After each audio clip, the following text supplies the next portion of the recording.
하나님께서 우리에게 주시는 말씀 같이 보겠습니다.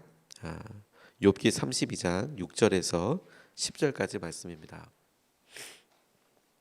저 여러분들이 한 절씩 교독하여서 읽겠습니다. 부스 사람 바라겔의 아들 엘리후가 말하였다. 나는 어리고 세 분께서는 이미 연로하십니다. 그래서 나는 어른들께 선뜻 나서서 내 견해를 밝히기를 망설였습니다. 나는 듣기만 하겠다고 생각하였습니다. 오래 사신 분들은 살아계신 것만큼 지혜도 쌓으셨으니까 세 분께만 말씀드리려고 하려고 생각하였습니다. 그러나 깨닫고 보니 사람에게 슬기를 주는 것은 사람 안에 있는 영, 곧 전능하신 분의 입김이라는 것을 알았습니다. 사람은 나이가 많아진다고 지혜로워지는 것이 아니며 나이를 많이 먹었다고 시비를 잘 가리는 것도 아니라는 것을 알았습니다. 그래서 나도 생각하는 바를 말씀드리고자 합니다. 내가 하는 말을 들어주시기 바랍니다. 아멘. 하나님 말씀입니다. 욥과 새 친구의 대화를 듣고 있었던 엘리후가 갑자기 이제 튀어나와서 가지고 있었던 생각들을 이렇게 이야기합니다. 그의 속에 자기 스스로 하는 이야기를 들어보면 그가 나이가 욥과 친구들에 비해서는 젊었을 것이라고 생각이 들고, 또 오랫동안 이 대화를 듣고 있었던 것도 그의 소개를 통해서 알 수 있습니다. 저희가 욥기를 쭉 묵상하면서 가끔 제가 이런 도전들을 드렸습니다. 욥을 판단하고 욥의 새 친구들의 말을 우리 스스로도 따라가다 보니까 판단하고 생각하게 되거든요. 이게 맞다, 나도 그렇게 생각한다, 혹은 이건 너무 과한 것 같다, 내 마음도 그랬는데 이건 좀 어려울 때 이런 말을 했던 것 같아. 우리가 판단하고 생각하다 보면 어느 순간에 욥의 네 번째 친구가 된다고 이렇게 말씀을 드린 적이 있어요. 욥을 우리도 똑같이 욥의 새 친구처럼 위로하거나 공감하는 게 아니라 이제 평가하는 거죠. 이거 왜 이러나 이렇게 생각하기도 하고, 심지어 이 네 번째 사람으로서 욥의 친구들을 이렇게 평가하고 비판하기도 합니다. 그러는 순간 욥기에서 정말 우리에게 이야기하고자 하는, 그냥 우리 삶 그대로를 보여주는, 우리의 영적인 상태를 거울처럼 이렇게 보여주는 역할을 그러면 이제 못하게 되죠. 우리도 이제 판단하면서 엘리바스는 이런 사람, 뭐 나발은 이런 사람, 빌닷은 이런 사람, 욥은 이런 사람. 이제 그러면 어려워진다. 그대로 공감하면서 보자. 꽤 긴 기간을, 꽤 긴 과정을 쭉 그렇게 읽어왔는데, 이 엘리우라는 목소리가 툭 갑자기 나올 때 마치 우리가 이렇게 훔쳐보고 있다가, 우리가 계속 요 상황을 지금 말없이 보고 있다가 우리 중에 한 사람의 목소리로 확 등장해서 이건 이렇고 저건 이렇고 너희들이 하나님에 대해서 아느냐 이렇게 막 이야기하는 그런 장면처럼도 여겨져요. 흥미롭게도 마치 이 일을 읽고 있는, 이 과정을 쭉 집중해서 보고 있는 사람의 목소리처럼 훅 나와서 등장을 하게 되는데, 우리가 이건 역시 꽤 긴 기간 동안, 이번 한 주 동안은 엘리후의 말을 우리가 쭉 묵상하게 될 텐데, 엘리후의 말 역시 그의 말에 진위, 이게 맞냐 틀리냐 이제 이런 것보다 이렇게 말하고 있는 것이 욥에게 어떻게 들리고 친구들에게 어떻게 들리고, 또 엘리후의 마음속에서 우리는 어떻게 공감할 수 있고 어떻게 하게 되는지, 우리가 이 사람 말 자체의 옳고 그름을 막 따지는 순간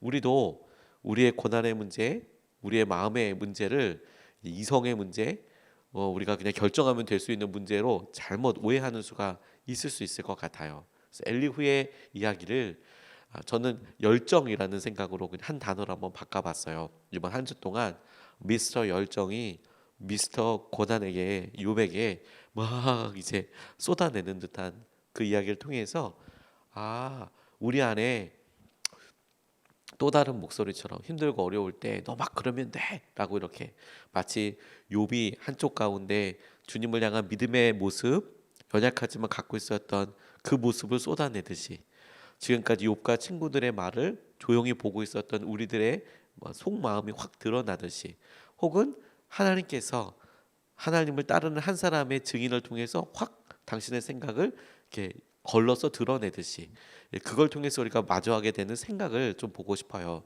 첫 번째로 이게 지금 엘리후의 마음, 그의 마음 속에 있는 열정처럼 보이는 이것에 대해서 주목하게 됐습니다. 6절로 8절까지 말씀을 보면, 부스 사람 바라겔의 아들 엘리후가 말하였다.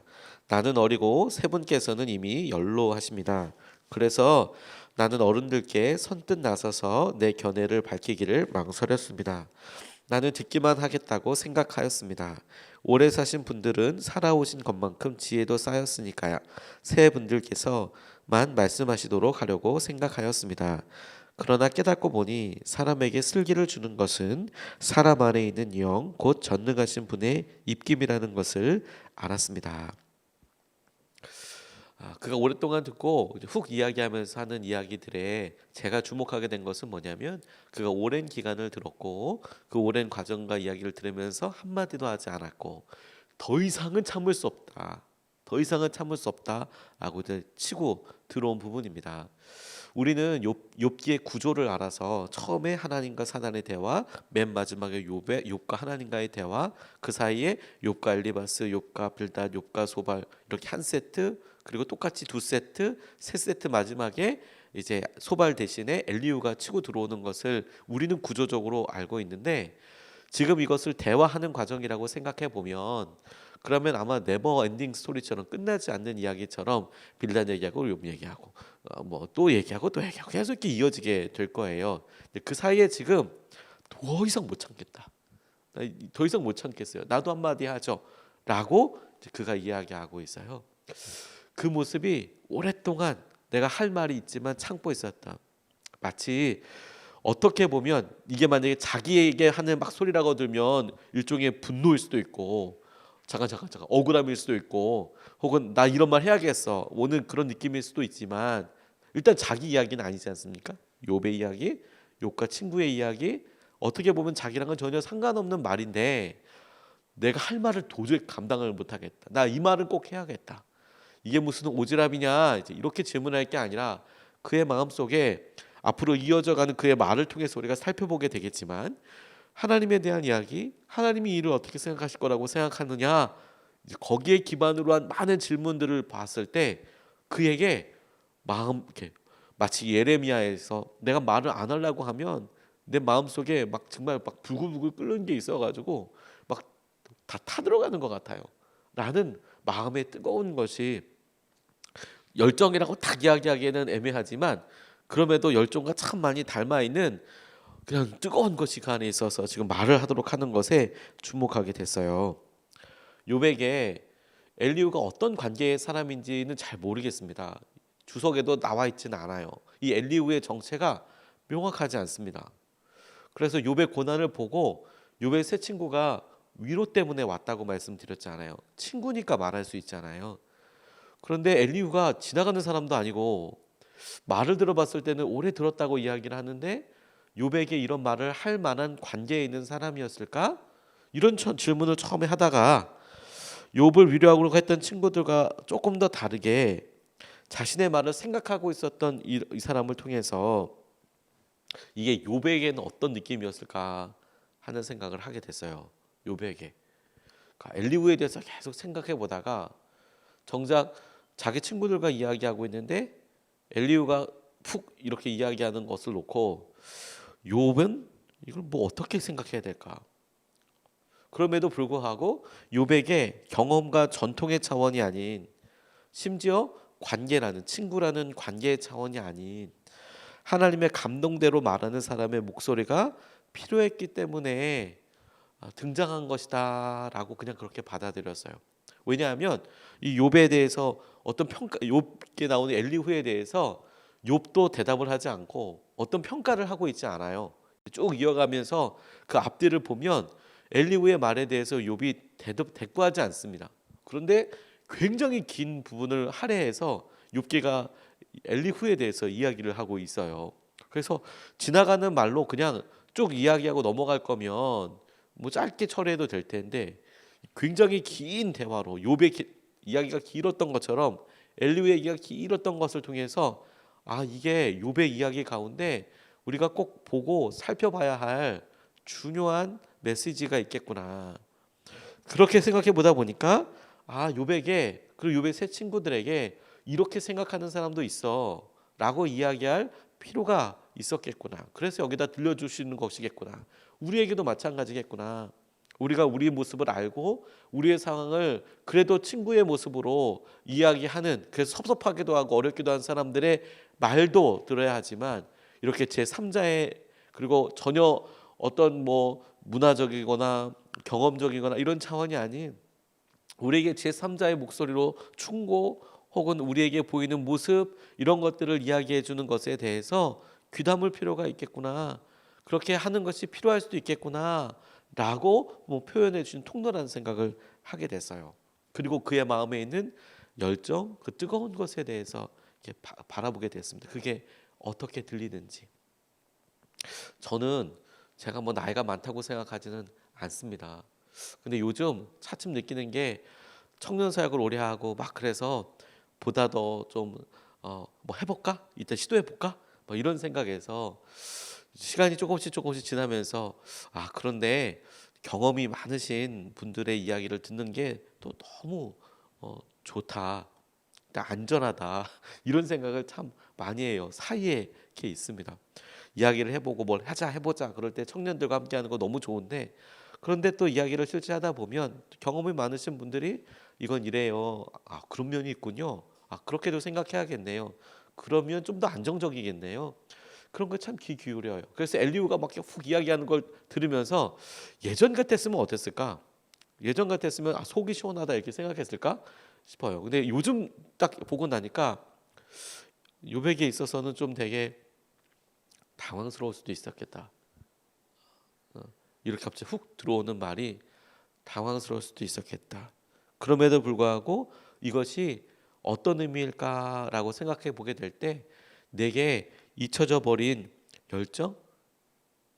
나도 저랬을 때가 있었는데, 제가 욥이라고 생각하고 이렇게 고민하고 친구들과 막 이야기하고 있을 때 엘리후라는 젊은 사람이 나타나서 저에게 막 이렇게 자기 생각을 쏟아놓을 때 기분이 나빴을까?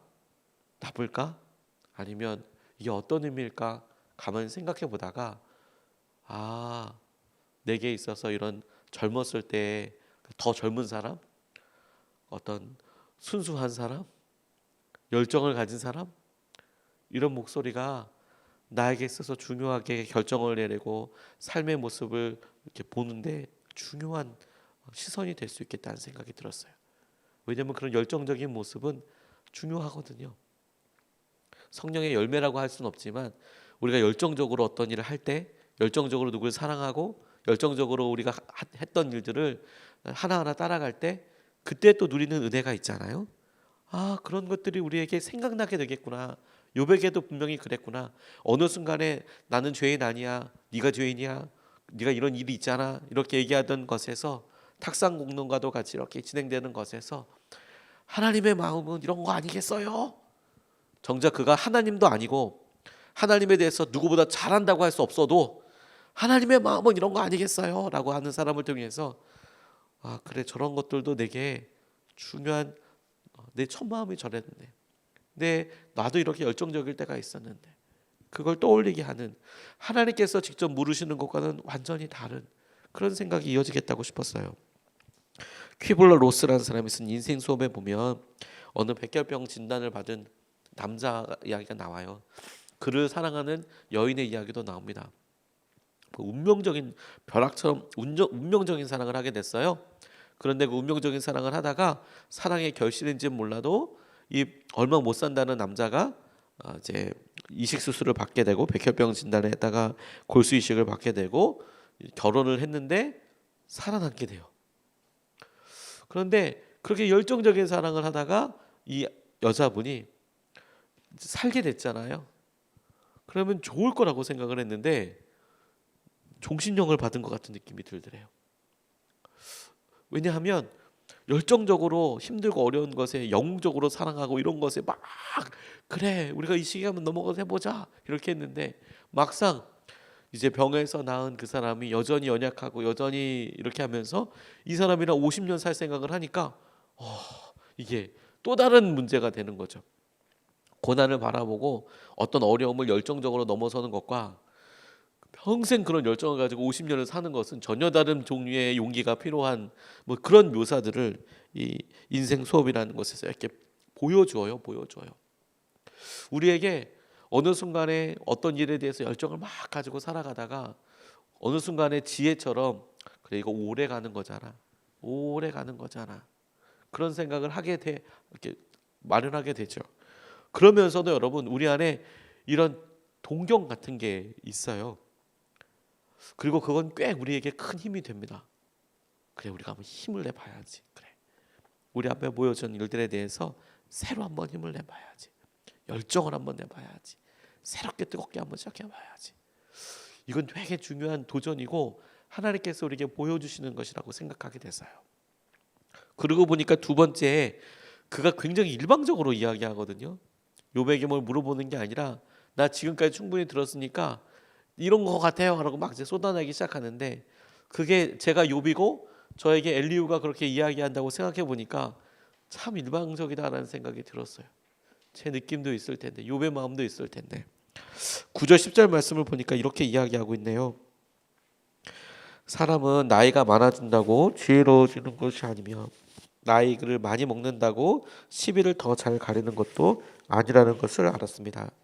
그래서 나도 생각하는 말을 말씀드리고자 합니다. 내가 하는 말을 들어주시기 바랍니다. 엘리후의 말에 대한 욥의 답변이나 친구들의 말이 없다라고 말씀드렸습니다. 그러니까 지금 이 엘리후가 욥에게만 하는 말이 아니라 욥과 욥 친구들에게 이야기하고 있거든요. 근데 대화가 없어요. 그냥 얘기를 쭉 풀어냅니다. 그가 오래 참아왔다고 하고 자신의 생각을 다 쓸어내고 그래서 바로 하나님의 말씀으로 이제 이 욥기는 이어지게 될 거예요. 엘리후가 막 이야기한 다음에 그러면 욥이 했던 것처럼 너 생각 틀렸어. 난 이렇게 생각해. 네가 경험이 없어서 그래. 이렇게 뭐 한마디 나올 법한데 그러지 않고 바로 하나님께서 엘리후의 말을 폭풍처럼 이어서 다시 질문들을 막 쏟아내세요. 그 이야기까지 듣고 하나님께서 엘리후의 말에 동의하시는지 동의 안 하셨는지도 표현되어 있지 않아요. 오히려 엘리후를 언급도 안 하세요. 그런데 이렇게 이야기하고 있는 어떤 평가도 하지 않고 있는 것들을 통해서 아까 말씀드렸듯이 우리가 순전한 마음, 일방적이지만 그렇기 때문에 갖고 있는 처음 마음 그것에 대해서 생각해 보게 되었어요. 이게 우리에게 순수한 마음.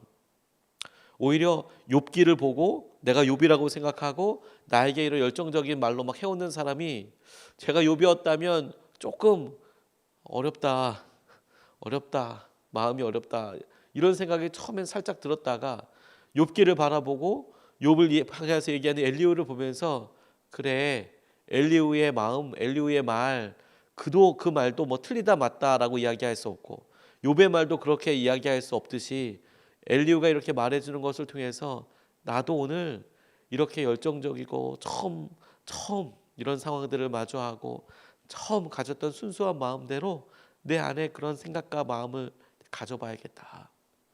태도나 내가 누군가에게 그런 모습으로 내가 살아가기 위해서 한 번 더 힘을 내봐야겠다. 이런 생각을 해보게 됐어요. 처음은 열정에 대한 생각이었다면 두 번째는 내가 누군가에게 그런 역할을 하고 누군가에게 다가가서 일방적으로 얘기하고 이런 것들보다 처음 마음 순수한 마음을 내가 누군가에게 통로되어서 이야기하는 것도 되게 필요할 수 있겠구나 생각을 하게 됐습니다. 제가 참 좋아하는 목사님 중에서 구자경 목사님이라는 분이 계세요. 제 멘토 목사님 중에 한 분인데 창천교회를 담임하고 계시거든요. 이분이 개인적인 자리에서 본인 이야기를 이렇게 해주신 적이 있으셨어요. 한참 철원이라는 곳에서 이제 목회를 하셨는데 지금은 철원이 어떤지 모르겠지만 철원이 이제 북한이랑 가깝잖아요. 그런데 거기가 곡창지대입니다. 쌀이 엄청 좋은 쌀들이 많이 나요. 그래서 목사님이 이렇게 담임하시던 거기 근처에는 부농들이 많았던 거예요. 소위 그때만 해도 부농. 이 쌀값이 떨어지지 않고 그러니까 쌀이 뭐 잘 되고 땅이 넓고 그러니까 좋은 쌀이 막 나오니까 거기 집사님, 권사님, 장로님들이 이게 돈을 많이 버시는 거예요. 땅에 이렇게 넓게 갖고 계셨나 봐요. 그러니까 철원에 있는 교회인데도 교세가 막 점점 많이 커졌답니다.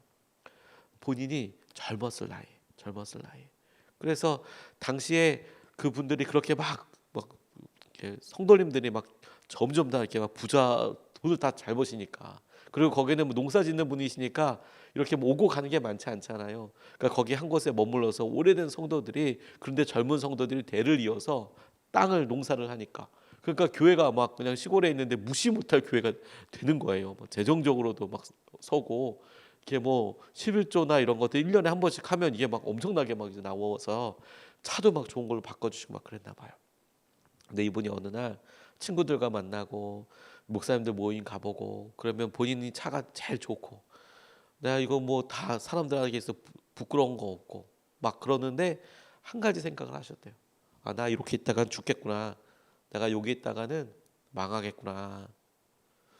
왜? 이렇게 좋은 대접받고 사람들한테 인정받고 교회가 이렇게 안정적으로 가니까 내가 딱 망하겠구나. 이런 생각이 드셨대요. 그게 정말 아무런 이유 없이 딱 그 이유 하나 때문에 관계의 문제 이런 게 아니라 바로 그거 내려놓고 선교사로 나가셨어요. 다 사람들이 다 말리는데 거길 왜 그만두냐? 서로 가려고 하는 거기를 왜 그만두냐? 젊은 나이에 거기 더 있다가 이렇게 하면 되지. 근데 진짜 이런 자에 그만두고 그 다음에 어디 사람들 안 가는 곳, 어려운 곳, 힘든 곳 거기를 찾으셨어요. 그러다 보니까 연결 돼가지고 독일로 가게 되셨어요. 처음에 본인의 뜻과 상관없이 이제 독일 전혀 아무도 모르는 곳에서 다시 시작하자. 그래서 쾰른이라는 곳에 가게 됐는데, 그러니까 성도들이 많지도 않고 있어도 다 학생들이고 전혀 다른 삶이죠. 그리고 유동 인구가 워낙 많고 유학생이다 보니까 한 1년 정도 있다가 언어 뭐 시험 떨어지면 딴 데 가고 막 그래야 되거든요. 거기서 결혼하더라도 직장 있으면 또 가고, 그러니까 교육이 어렵죠. 근데 성도들이 처음에 그런 얘기 하더래요. 목사님 여기 공부하러 오셨어요. 이렇게 이야기하시더래요. 유학생들이 많이 오니까 목사님들 거기 오면 유학하고 박사하고 또 돌아가고 그러니까 박사하러 오셨어요. 그래서 아니요, 저는 여러분들 섬기려고 왔어요. 여러분들을 목회하려고 왔어요. 그래서 이분이 거기에 있는 굉장히 오랜 기간 동안 진짜 목회를 하시는 거죠. 공부라는 게 아니라 목회를 하시는 거죠. 그래서 이제 열심히 섬겨서 그 교회가 또 점점 하나님의 은혜 가운데 서고 주의 마음대로 서고, 그러니까 때가 되니까 하나님께서 다시 한국 부르시더라고요. 그래서 여러 중요한 교회들, 어려운 교회들, 이제 그런 과정들 얘기해 주시는데 그 열정 있잖아요. 나 하나님, 내가 왜 이 일을 시작했는데 내가 어느 순간에 막 달리는 말이 아니라 그냥 쫄랑쫄랑 그냥 뭐 마을만 돌아다니는 살찐 말이 되어 있을 때 그런 마음. 나는 전투만데, 나는 하늘 날아가는 독수리인데, 나는 믿음으로 이런 한계들 넘으려고 계속 노력해 왔었는데 어느 순간에 자기가 정해져 있는 것이 평안해지고, 그리고 내가 있는 것이 내게 있어서 지켜야 될 것이 되고 어렵고, 그러다 보면 그게 스스로의 울타리가 돼서 더 이상 넘어서 보려고 하지 않고 그냥 그 마음 그대로 남아있는 것에 대해서 저는 엘리후를 통해서 이제 보게 됐어요. 아, 요거 넘어야 되는 거구나. 요거 넘어야 되겠구나. 물론 엘리후의 모습을 통해서 내가 동의되는 것은 아닌 부분들도 많이 있지만 하나님께서 이 엘리후의 젊은 사람을 통해서 우리에게 이것이 꼭 필요한 것이구나, 이렇게 주님께서 도전하신다고 붙잡게 됐습니다. 오늘 두 가지 말씀을 같이 나눴는데요. 첫 번째, 우리 가운데 그래, 하나님께서 하시는 여러 일들에 대해서 우리 생각이 있었던가? 이렇게 내가 대답해 보고 싶고 내가 이렇게 이야기해 보고 싶고 이런 열정이 내게 있었던가? 이런 열정과 이런 마음을 내게 주십시오. 두 번째, 다소 이 엘리후의 모습이 일방적인 것처럼 보이긴 하지만 그럼에도 불구하고 그가 이렇게 말한다고 해서 돈 생기는 거 아니지 않습니까? 그런데도 가지고 있는 이런 순수한 마음, 좋은 마음들에 대해서 하나님, 우리도 그렇게 마음을 갖고 그렇게 쓰임받게 해주십시오. 우리가 스스로 지어놓은 한계들을 넘어서 보게 해주십시오. 우리가 이것을 붙잡고 두 번 나눠서 같이 기도하겠습니다. 첫 번째로 기도하고 싶은 것은, 주님, 오늘 우리 열정을 허락하여 주십시오. 우리 마음속에 주님께서 어느 순간에 주셨던 마음과 생각들에 이런 뜨거운 열정과 마음을 허락하여 주셔서 하나님께서 하신 은혜에 요 시기들에 필요한 힘과 에너지를 하나님을 허락하여 주시옵소서. 우리가 첫 번째로 같이 함께 기도하겠습니다.